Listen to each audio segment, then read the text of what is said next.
देखिए, मैं बहुत ऐसी कोई बात नहीं कहना चाहता हूं जिससे माहौल बिगड़े, लेकिन ये बात आपको स्वीकार करनी पड़ेगी। जितने लोग हैं, मैं जितने चैनलों को देख रहा हूं या यूट्यूब पर या कहीं न कहीं, सबसे ज्यादा जातिवादी अगर कोई पार्टी है तो वो भारतीय जनता पार्टी। ये आज मैं पहली बार नहीं कह रहा हूं, इससे पूर्व में भी मैंने कहा कि सबसे ज्यादा जातिवादी पार्टी कोई है तो वो भारतीय जनता पार्टी है।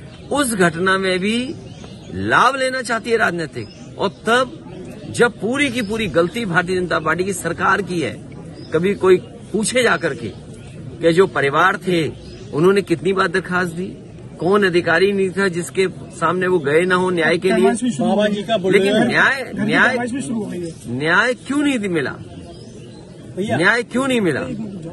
अगर कोई जिम्मेदार है न्याय न देने के लिए तो वो भी इस घटना का अपराधी होगा। भैया बाबा जी का बोल रहे, वो कल हमारा आयोजन है, उसके लिए नेताजी यहाँ के परिवारों से जुड़े रहे, और नेताजी वो नेता रहे जिन्होंने लोकतंत्र, समाजवाद और सेकुलरिज्म को बचाने का काम किया।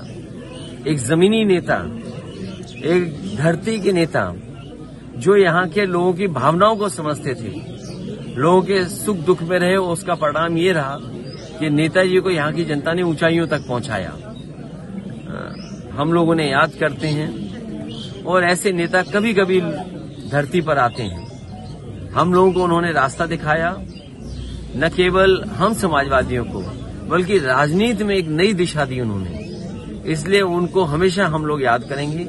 आज क्योंकि मान्यवर काशीराम जी को भी हम याद करते हैं कि जिनका योगदान दबे कुचले शोषित वंचित लोगों को जगाने में लगा रहा।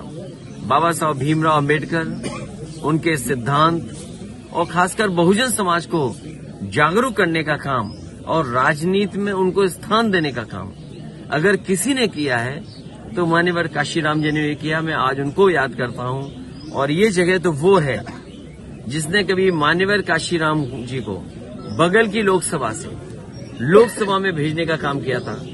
वो भी राजनीति का एक ऐतिहासिक समय था जब नेताजी और मान्यवर काशीराम दोनों मिलकर के एक राजनीति को नई दिशा दे रहे थे। और आज जब बिहार में सर्वे हो गया है, आंकड़े आ गए हैं, तो जो लड़ाई नेताजी ने, मान्यवर काशीराम जी ने लड़ी, और जिन पर ये दोनों नेता सिद्धांतों पे चल रहे थे, बाबा साहब भीमराव अम्बेडकर, डॉक्टर राम मनोहर लोहिया, हमें उम्मीद है कि जिस तरीके से सर्वे के आंकड़े आए हैं, देश भी स्वीकार करेगा, और देश में भी आने वाले समय में इसी तरह जाति जनगणना होकर के उन तमाम जातियां जो पीछे रह गईं सामाजिक रूप से और आर्थिक रूप से, उनको बराबरी में लाने का काम चलता है। अध्यक्ष जी, देवरिया में अब जो